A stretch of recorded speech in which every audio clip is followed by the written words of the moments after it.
أعوذ بالله من الشيطان الرجيم بسم الله الرحمن الرحيم تبارك الذي بيده الملك وهو على كل شيء قدير الذي خلق الموت والحياة ليبلوكم أيكم أحسن عملا وهو العزيز الغفور. اللہ تعالیٰ کا بے پناہ شکر و احسان ہے. اللہ تعالیٰ نے ہمیں 29ویں رمضان مبارک کے رات کے موقع پر بھی الحمدللہ ہمیں صحت مند رکھا, تندرست رکھا اور عبادت کرنے کی توفیق دی. اللہ سے دعا کیجیے کہ اللہ تعالیٰ تو ہماری تمام عبادتوں کو شرف قبولیت سے نواز دے اور دنیا اور آخرت میں اس کا بہترین بدلہ عنایت فرما. آج انشاءاللہ پوری قرآن مجید آپ حضرات کے درمیان ختم کی جانے والی ہے. آدھا پارہ تقریباً باقی رہ گیا ہے. والشمس وضحاہا سے لے کر کے والناس من الجنۃ والناس تک باقی رہ گیا ہے.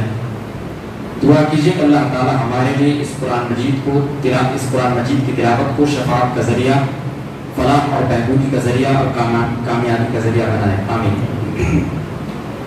یہاں ایک بات بتلا دوں, قرآن مجید کے بارے میں اللہ کے نبی صلی اللہ علیہ وسلم نے بیان فرمایا, طبرانی وغیرہ کی روایت ہے, جو کوئی بندے مومن قرآن مجید کی تلاوت مکمل کرتا ہے, جس وقت وہ مکمل کرتا ہے اس وقت سے لے کر کے صبح تک یا اس وقت سے لے کر کے شام تک رحمت کے فرشتے اس کے حق میں دعائیں کرتے ہیں. یہ اللہ کے نبی صلی اللہ علیہ وسلم نے بیان فرمایا.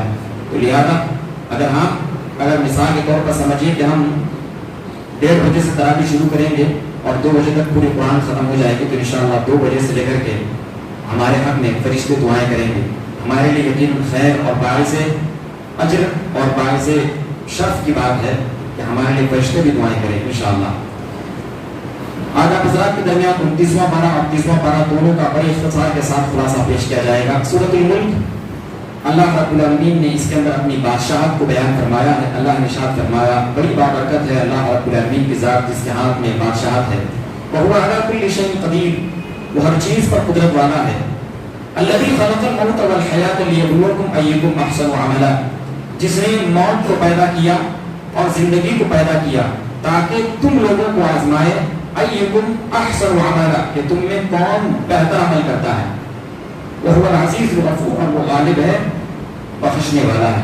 اس آیت کے اوپر غور کیجیے کہ اللہ تعالیٰ نے بیان فرمایا اللہ کی ذات بابرکت ہے. اسی کے ساتھ ساتھ اللہ نے ارشاد فرمایا اللہ رب العالمین کی ذات بابرکت ہے. اس کا مطلب یہ نہیں کہ قدرت والی نہیں ہے, بڑی طاقتور ہے, بڑی مضبوط ہے, ہر چیز پر قدرت والی ہے. پھر اللہ نے ارشاد فرمایا اللہ تعالیٰ ہی نے موت کو بھی پیدا فرمایا اور زندگی کو بھی اللہ تعالیٰ نے پیدا فرمایا. یہ جو انسان کی زندگیاں ہیں اللہ نے پیدا فرمائی, یہ جو حیوانوں کی زندگیاں ہیں موت ہے اللہ نے پیدا فرمائی, یہ آسمان و زمین کی جو زندگیاں ہیں یہ بھی اللہ نے پیدا فرمایا. ہر چیز کی زندگی اور موت کو اللہ تعالیٰ نے پیدا فرمایا. جتنی بھی چیزیں, جتنی بھی مخلوقات ہیں. پھر اللہ تعالیٰ انسانوں سے مخاطب ہو کر ارشاد فرما رہا ہے کہ دیکھو تمہارے لیے اللہ تعالیٰ نے تمہارے لیے تمہاری موت اور تمہاری زندگی کو پیدا فرمایا ہے, کہ تمہاری آزمائش کے لیے پیدا فرمایا کہ تم میں کون بہتر عمل کرے گا. زیادہ نہیں, اللہ تعالیٰ کو زیادہ عبادت مطلوب نہیں ہے, بہتر عمل مطلوب ہے نا. بہت سے ایسے لوگ ہوتے ہیں کہ رجب کا مہینہ آتا ہے, 27ویں رجب کی رات آتی ہے, لوگ کیا کہتے ہیں صلاۃ الفیہ پڑھنا, 1000 رکعت والی نماز, 1000 رکعت والی نماز پڑھنا. اللہ تعالیٰ کو یہ سب پسند نہیں. اللہ تعالیٰ کو پسند کیا ہے؟ احسن عملا, بہترین عمل. زیادہ عمل اللہ کو کوئی ضرورت نہیں ہے. زیادہ عمل تو ہم ویسے کر بھی نہیں سکتے, ہمارے اندر وہ طاقت ہی نہیں ہے. خلق الانسان ہلوعا, خلق الانسان ضعیفا, اللہ رب العالمین نے انسان کو جلبازی بنایا ہے اور انسان کو اللہ تعالیٰ نے بڑا کمزوری بنایا ہے. تو اللہ تعالیٰ ہم سے اچھا عمل چاہتا ہے, زیادہ عمل نہیں چاہتا. اچھا عمل چاہتا ہے, اتنا ہی عمل کرو جتنا سنت ہے بس, اس سے زیادہ بڑھ کر آپ کو ضرورت نہیں ہے. لہذا تراویح کی نماز ہو تب بھی, قیام اللیل کا مطلب قیام اللیل کا معنی یہ ہو, پھر بھی اسی طریقے سے صدقہ و خیرات کا معاملہ ہو, پھر بھی کوئی اور عبادت ہو, پھر بھی زیادہ نہیں, اچھا اور بہتر عمل کرو, یہ اللہ تعالیٰ کو پسند ہے. اسی طریقے سے اللہ تعالیٰ نے آیت نمبر 7, 8, 9 اور 10 کے اندر بیان فرمایا قیامت کی ہولناکی کو. اللہ نے ارشاد فرمایا اذا القوا فیہا سمعوا لها شہیقا یطفون. اللہ اکبر. اللہ نے ارشاد فرمایا کہ جہنمیوں کو ہانک کر لے جایا جائے گا.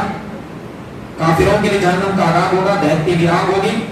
جب وہ لوگ اس جہنم میں ڈالے جائیں گے, سمعوا لها شہیقا, جس سے بھیانک ترین آوازیں آئیں گی, وہ یطفون, اور وہ کھود رہی ہوگی. اللہ اکبر, غصے سے بپھر رہی ہوگی. یہ اللہ تعالیٰ نے بیان فرمایا. یہ جہنم آپ جو سمجھ رہے ہیں سن رہے ہیں بار بار بار بار جہنم جہنم، یہ چھوٹی موٹی جہنم نہیں ہے، اتنا بڑا جہنم ہے جس جہنم کے اندر اس سورج کو بھی ڈالا جائے گا اور چاند کو بھی ڈالا جائے گا۔ اللہ کے حدیث نے بیان فرمایا چاند کو بھی جہنم میں ڈالا جائے گا اور سورج کو بھی اللہ تعالیٰ اس جہنم میں ڈالے گا اور انسانوں اور جنوں کو بھی اللہ تعالیٰ جہنم میں ڈالے گا۔ اس جہنم کے بارے میں کیا کہنا، اللہ کے نبی صلی اللہ علیہ وسلم نے ارشاد فرمایا ہے انشاءاللہ سورۃ الفجر میں جو آئے گا، وَجِيءَ يَوْمَئِذٍ بِجَهَنَّمَ، قیامت کے دن جہنم کو لایا جائے گا۔ جہنم کو جب لائے جانے کی بات ہوگی تو اللہ تعالیٰ حکم دے گا، جہنم کو لانے کی بات اللہ تعالیٰ حکم دے گا۔ اللہ کے نبی صلی اللہ علیہ وسلم ارشاد فرماتے ہیں کہ 70,000 لگام ہوں گے جہنم کے۔ اللہ اکبر، کتنے لگام؟ 70,000 لگام۔ گھوڑے کے کتنے لگام ہوتے ہیں بھائی؟ کتنے لگام ہوتے ہیں؟ ایک ہی لگام ہوتا ہے نا، ایک لگام ہوتا ہے، لیکن جہنم کے 70,000 لگام ہوں گے، اللہ کے نبی نے ارشاد فرمایا، اور ایک ایک لگام کو 70,000 فرشتے پکڑ کر کھینچیں گے اور میدان محشر میں لائیں گے۔ اللہ اکبر، کتنا بھیانک اور کتنا بڑا جہنم ہوگا اس کا اندازہ آپ نہیں لگا سکتے۔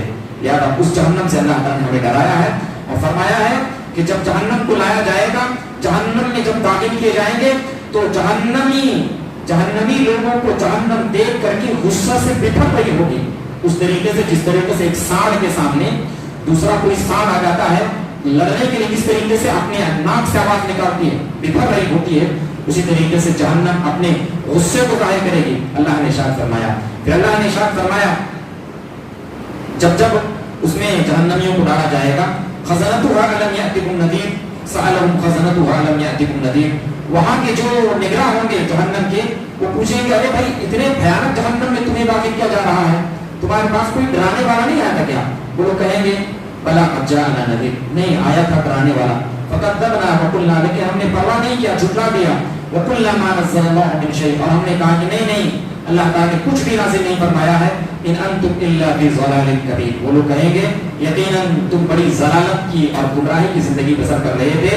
وقالوا لو كنا نسمع او نعقل ما كنا في اصحاب السعير، جہنمی لوگ کہیں گے کاش کہ ہم نے اللہ کے احکامات کو سنا ہوتا اور نعقل اس پر عقل لڑایا ہوتا، اس میں غور و فکر کیا ہوتا، ما كنا في اصحاب السعير، تو آج جہنمیوں میں سے نہیں ہوتے۔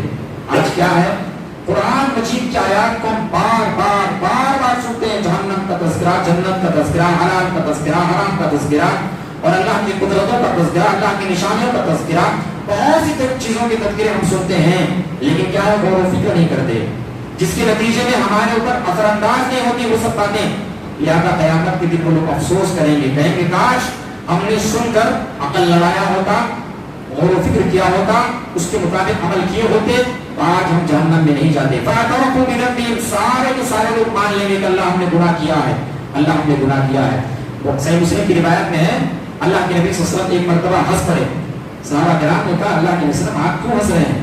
آپ صلی اللہ علیہ وسلم نے فرمایا معاملہ ایسا ہے کہ ایک شخص قیامت کے لیے اللہ رب العالمین کی بارگاہ میں پیش کیا جائے گا، اللہ رب العالمین فرمائے گا بھائی اس کے گناہوں کو پیش کرو، اس کے گناہوں کو پیش کیا جائے گا، تو لہذا وہ انسان کہے گا اللہ تعالیٰ یہ سب میں نے گناہ کیا، اس پر گواہ کون ہے؟ تو اللہ تعالیٰ فرمائے گا چلو آسمان گواہ دو، زمین گواہ دو، اے انسانوں گواہ دو، فرشتوں گواہ دو، سارے کے سارے گواہ دیں گے۔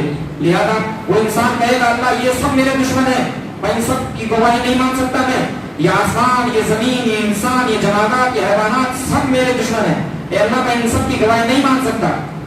اللہ تعالیٰ فرمائے گا تب تم خود کی گواہی مانو گے؟ تو انسان کہے گا ہاں میں خود کی گواہی مانوں گا۔ اللہ اکبر، اللہ تعالیٰ اس کے منہ پہ مہر مار دے گا، اللہ تعالیٰ اس کے ہاتھ سے پوچھے گا کیا تو نے فلاں فلاں کام کیا ہے؟ اس کا ہاتھ گواہی دے گا کہ ہاں میں نے فلاں فلاں کام کیا ہے۔ اس کی آنکھوں سے اللہ پوچھے گا، اس کی زبان سے اللہ پوچھے گا، اس کے دل سے اللہ پوچھے گا، اس کے اعضاء و جوارح سے اللہ تعالیٰ پوچھے گا، تمام کے تمام گناہ اس کے سامنے کھل کر کے سامنے آ جائیں گے۔ اللہ تعالیٰ اب اس کے منہ کے مہر کو دور کر دے گا، اب وہ اپنے ہاتھوں سے کہے گا اے ہاتھ ارے میں تو تجھے ہی کو بچانے کے لیے میں جھوٹ بول رہا تھا اللہ سے اور کٹ حجتی کر رہا تھا، نہیں مان رہا تھا، ارے پیر تجھے کو تو بچانے کے لیے میں تو جھوٹ بول رہا تھا، ارے زبان ارے تجھے کو تو بچانے کے لیے میں سب کر رہا تھا، جھوٹ بول رہا تھا اللہ تعالیٰ سے۔ اللہ کے نبی صلی اللہ علیہ وسلم مسکرا رہے تھے کہ دیکھو اللہ کی بارگاہ میں کسی قسم کی کوئی کٹ حجتی چلنے والی نہیں ہوگی، تمہارے عقل کام کرنے والے نہیں ہوں گے. اللہ تعالیٰ جو عقلوں کو پیدا کرنے والا ہے اس اللہ کے سامنے عقل بندی دکھاؤ گے, چالاکی دکھاؤ گے, بچ جاؤ گے, نہیں بچ سکتے ہو. اللہ کے نبی صلی اللہ علیہ وسلم بیان فرماتے ہیں اس انسان کو پھر جہنم کے حوالے کر دیا جائے گا. تو اللہ نے ارشاد فرمایا فَاعْتَرَفُوا بِذَنبِهِمْ, ہر انسان اپنے اپنے گناہوں کو مان لے گا. کسی بھی حالت میں انسان اپنے گناہوں سے دور ہو ہی نہیں سکتا. کہہ دے گا یقیناً اللہ میں نے گناہ کیا ہے. فَسُوقًا لِأَصْحَابِ السَّعِيرِ, حکم دیا جائے گا اسے جہنم میں گھسیٹ کر لے کر جاؤ, ہے نا. ایسا نہیں جیسے آج کل زمانے میں کیا ہوتا ہے, کوئی بھی بات مجرم ہوتا ہے, اب اس کو پھانسی کے پھندے کی سزا سنا دی جاتی ہے, بیڑیاں وغیرہ پہنا دی جاتی, ہتھکڑی پہنا دی جاتی, 2 پولیس والے پکڑ کر لے جاتے ہیں. ایسا نہیں ہوگا. وہاں پر کیا ہوگا, جہنم میں اللہ تعالیٰ حکم دے گا کہ اسے منہ کے بل گھسیٹ کر جہنم میں لے کر جاؤ. کوئی جہنم میں جانا نہیں چاہے گا, اتنا بھیانک ترین عذاب ہوگا. سوچئے دنیا کے اندر انسان سزائے موت کے لیے تیار ہو جائے گا, لیکن آخرت میں اتنا بھیانک عذاب ہوگا, انسان کو معلوم ہو جائے گا یہ بھیانک ترین عذاب سے بچنے والے نہیں, مجبور ہو کر کے اس کو جانا پڑے گا. اور اس کو اللہ تعالیٰ حکم دے گا کہ اس کو گھسیٹ کر لے کر جہنم میں جاؤ.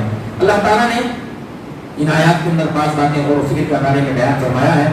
اسی طریقے سے اللہ تعالیٰ نے سورہ قلم کے اندر بھی 5 باتیں بیان فرمائی. اللہ رب العالمین نے نبی صلی اللہ علیہ وسلم کے بارے میں ارشاد فرمایا وَإِنَّكَ لَعَلَىٰ خُلُقٍ عَظِيمٍ, اے اللہ کے نبی صلی اللہ علیہ وسلم آپ کے اخلاق بڑے عظیم ہیں, لہذا آپ بھی اپنے اخلاق ایسے بنائیے. اللہ کے نبی صلی اللہ علیہ وسلم کے بارے میں مائیں عائشہ رضی اللہ تعالیٰ عنہا سے پوچھا گیا کہ نبی صلی اللہ علیہ وسلم کے اخلاق کیسے تھے. فرمایا كَانَ خُلُقُهُمْ الْقُرْآنُ, ان کا اخلاق قرآن تھا. اللہ اکبر. اللہ کے نبی صلی اللہ علیہ وسلم کا وضع قطع, چلنا پھرنا, بات کرنا, چلن اٹھن بیٹھن اور ہر طریقہ نبی صلی اللہ علیہ وسلم کا جو عمل ہوا کرتا تھا اللہ رب العالمین کے حکم کے مطابق نبی صلی اللہ علیہ وسلم ان کے مطابق عمل کیا کرتے تھے. سورہ قلم کے اندر اللہ تعالیٰ نے ایک واقعہ بیان فرمایا ہے. اللہ نے ارشاد فرمایا اِنَّا بَلَوْنَاهُمْ كَمَا بَلَوْنَا أَصْحَابَ الْجَنَّةِ إِذْ أَقْسَمُوا لَيَصْرِمُنَّهَا مُصْبِحِينَ. کیا تمہارے پاس باغ والوں کی خبر پہنچی ہے؟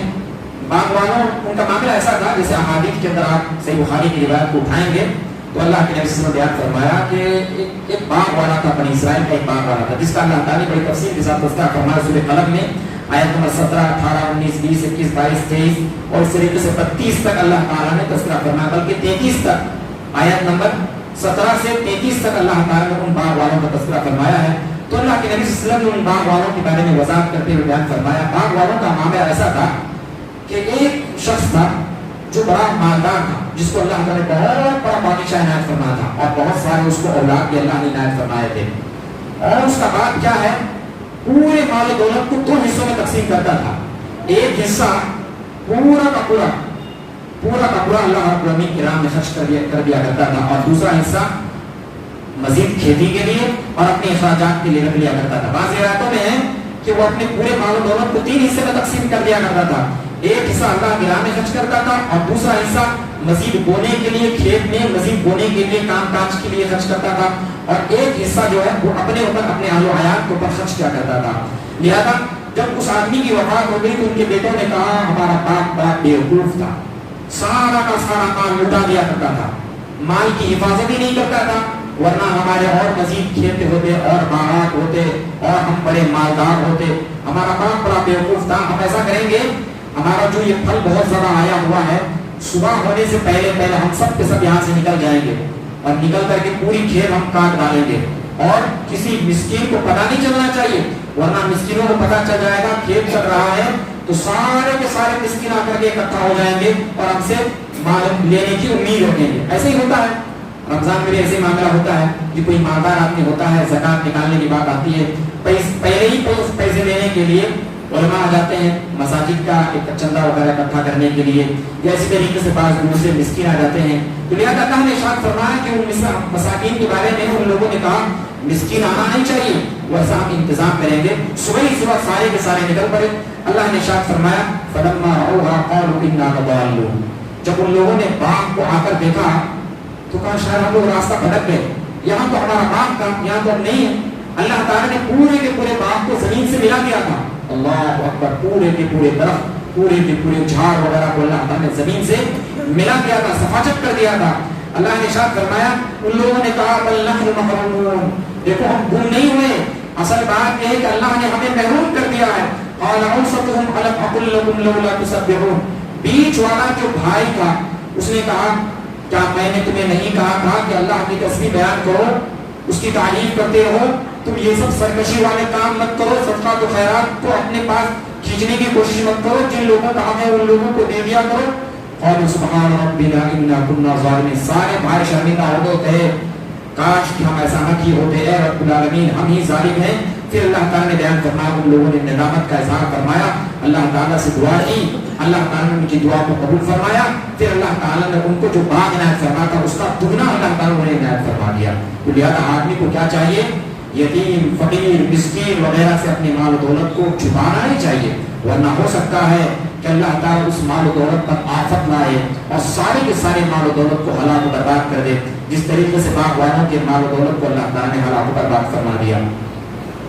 اسی طریقے سے آیت نمبر 48 کے اندر اللہ نے ارشاد فرمایا فاصبر لحکم ربک ولا تکن کصاحب الحوت اذ نادى وهو مكظوم. اے نبی صلی اللہ علیہ وسلم، اللہ رب العالمین کے احکام پر صبر کیجیے، آپ اس طریقے سے مت ہو جائیے جس طریقے سے مچھلی والے ہو گئے تھے اور وہ پکار رہے تھے اللہ رب العالمین کو مجبور آ کر کے، پریشانیوں میں آ کر کے، پریشانیوں میں گھر کر کے. یہ کون تھے بھائی؟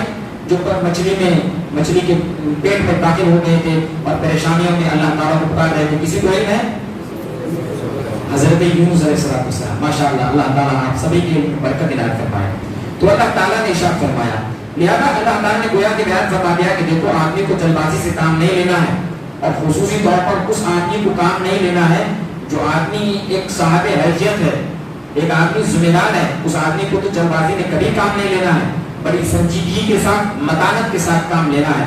سورہ حقہ میں اللہ تعالیٰ نے بہت سی باتوں کو بیان فرمایا ہے.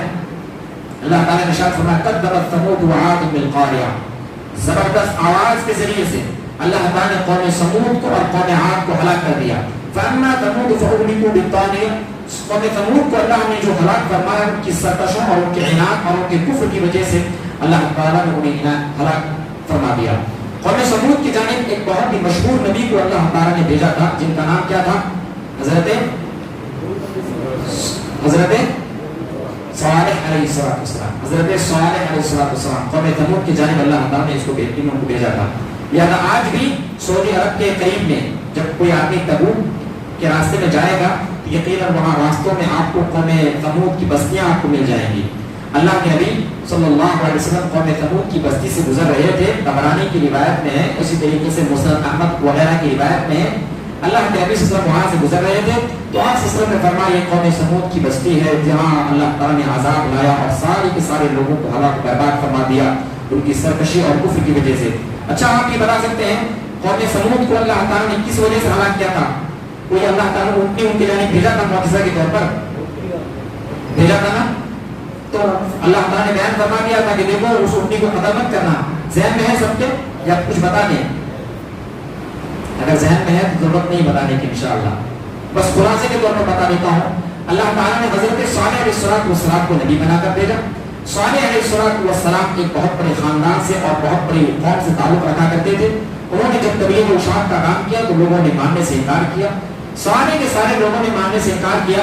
حضرت صالح علیہ السلام نے سے لوگوں نے فرمائش کی دیکھو یہ پہاڑ جو ہمیں دکھ رہا ہے اس پہاڑ کو چیر کر کے اگر ایک اونٹنی آئے گی ہمارے پاس اور باقاعدہ آ کر کے بچہ جنے گی تو اب ہم تم پر ایمان لے آئیں گے. لہذا صالح علیہ السلام نے کہا کہ یقیناً سب ایمان لے آؤ گے؟ کہا کہ ہاں سب کے سب ایمان لے آئیں گے. صالح علیہ السلام نے اللہ سے دعا فرمائی. لہذا پہاڑ چیر کر کے اللہ اکبر پہاڑ پھاڑ کر کے اللہ رب العالمین نے قوم ثمود کے سارے قوم ثمود کے سامنے اونٹنی کو باہر نکالا اور پھر اونٹنی سامنے لوگوں کے سامنے آ کر کے بچہ جنی. پھر قوم کے لوگوں نے ایمان لانے سے انکار کر دیا، بہت کم لوگوں نے ایمان لایا. حضرت صالح علیہ السلام نے فرمایا کہ دیکھو تم لوگوں نے ہم سے دغا بازی کی، تم لوگوں نے ایمان لانے سے انکار کر دیا، حالانکہ میں نے کہا تھا کہ ایمان لایا.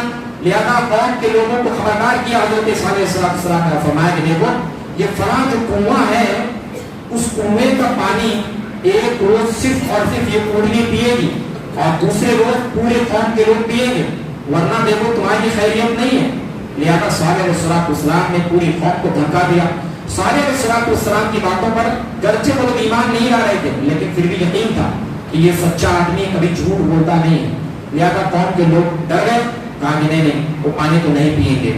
لہذا قوم کے لوگوں کے لیے اب وہ اونٹنی بڑی آفت ہو گئی.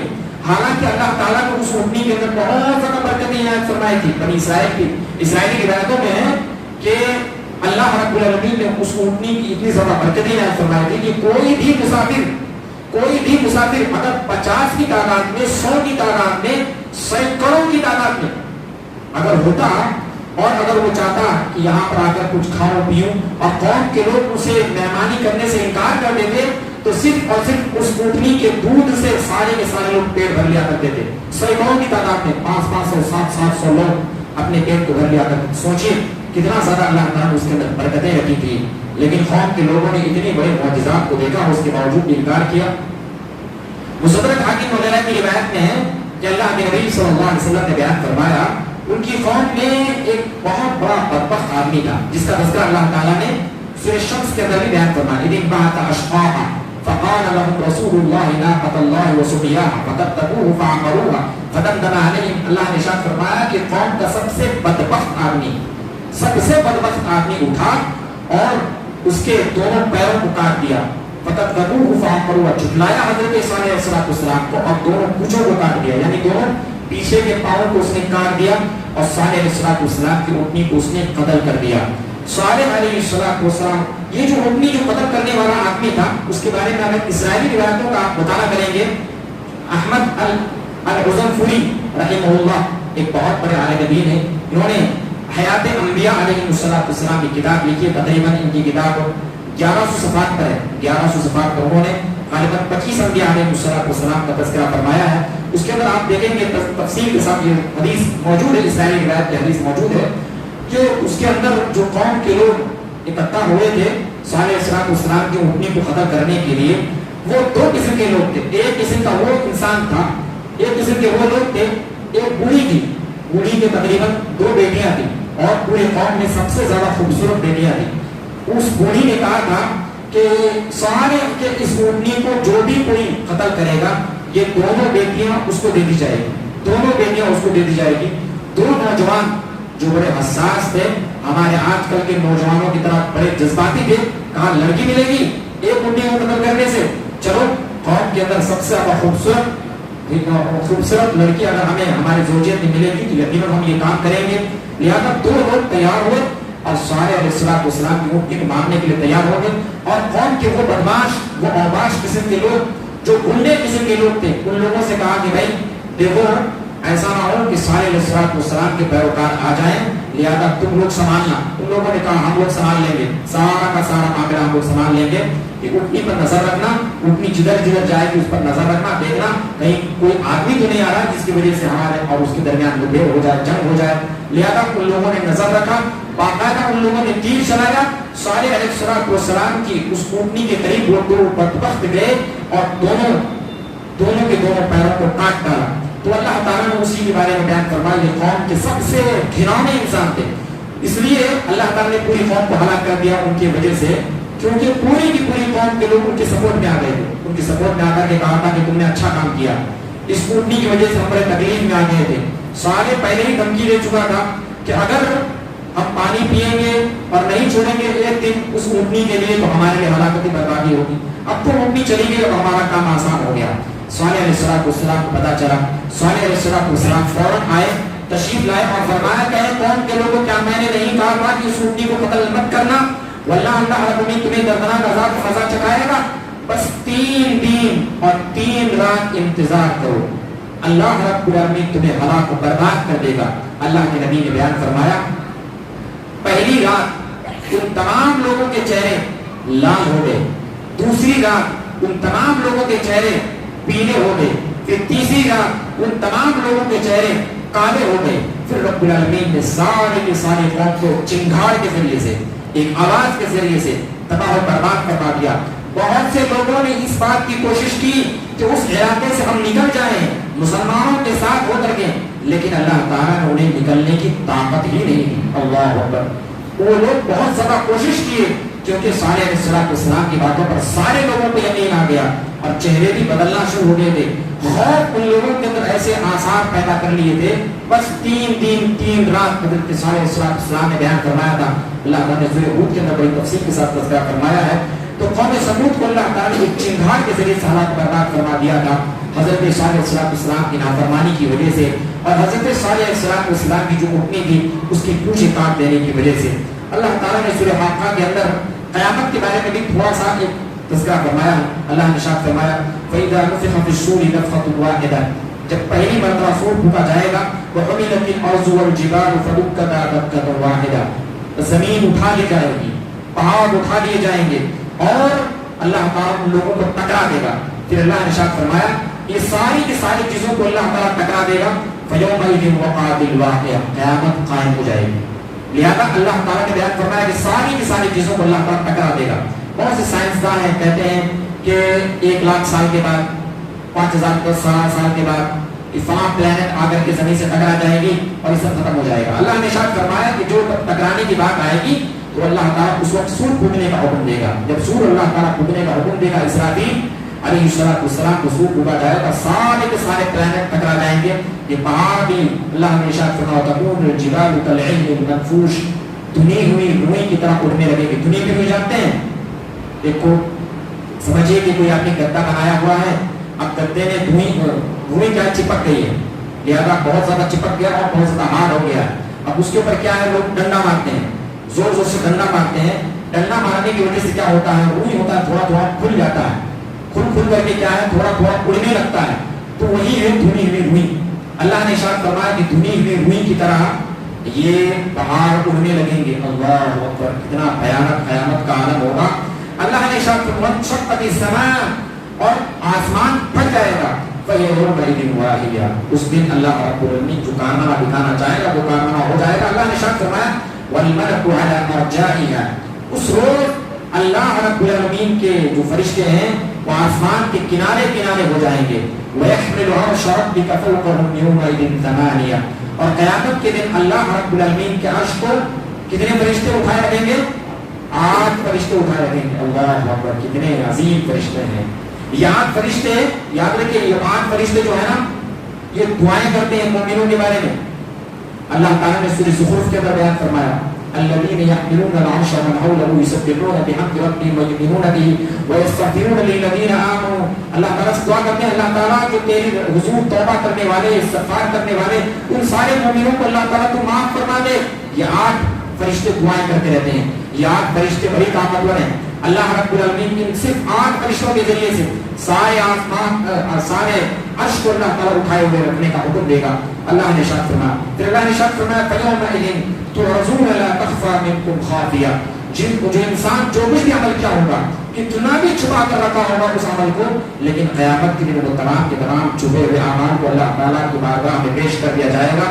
پھر اللہ تعالیٰ جس کو چاہے گا داہنے ہاتھ میں اللہ تعالیٰ نامہ اعمال عنایت فرمائے گا۔ وہ انسان کہے گا ہاں مقرؤ کتابیہ، ذرا پڑھ کے دیکھو میری کتاب کو، ذرا پڑھ کے دیکھو میری کتاب کو۔ اللہ اکبر، دنیا کے اندر ایک انسان کو کبھی خوشی مل جاتی ہے، مثال کے طور پر کسی آدمی کا بیٹا 10 کلاس میں پاس کر لیتا ہے، MBBS کی بات نہیں کر رہا ہوں، 10 کلاس میں پاس کر لیتا ہے، اور سمجھیے اچھے رینک سے پاس کر جاتا ہے، بہت زیادہ نمبرات لا لیتا ہے، بعد رشتہ داروں کو بھیجتا ہے وہی سرٹیفکیٹ، خود نہیں، خود تو وہ لڑکا بیچتا ہی ہے، خوش تو ہوتا ہی ہے، اس کا باپ بھی اتنا خوش ہوتا ہے کہ اس اپنے رشتہ داروں کو واٹس ایپ پہ بھیجتا ہے، فیس بک میں شیئر کرتا ہے، اسٹیٹس میں رکھتا ہے کہ دیکھو میرا بیٹا اتنے نمبرات سے پاس ہو گیا۔ اللہ کی دنیا کی خوشی ہے، اور آخرت میں کتنی بڑی خوشی ہوگی۔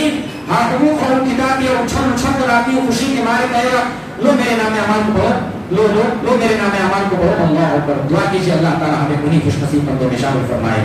اللہ نے ارشاد فرمایا وہ لوگ کہیں گے انی ظننت انی ملاق حسابیہ، میں نہیں بولا تھا، یقیناً اللہ تعالیٰ حساب و کتاب ضرور فرمائے گا۔ فهو فی عیشۃ راضیہ، عیش کی زندگی میں اللہ رب العالمین کی رضامندی کی زندگی وہ جئیں گے۔ فی جنت عالیہ، اونچے اونچے جنتوں میں جئیں گے۔ قطوفها دانیہ، سارے کے سارے پھل وہاں جھکے ہوئے ہوں گے، بڑی آسانی سے آدمی توڑے گا۔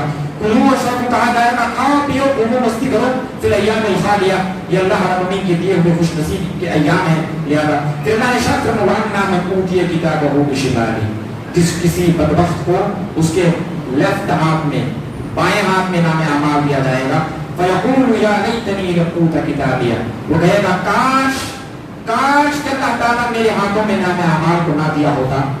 آج بھی اگر آپ کا بیٹا، سمجھیے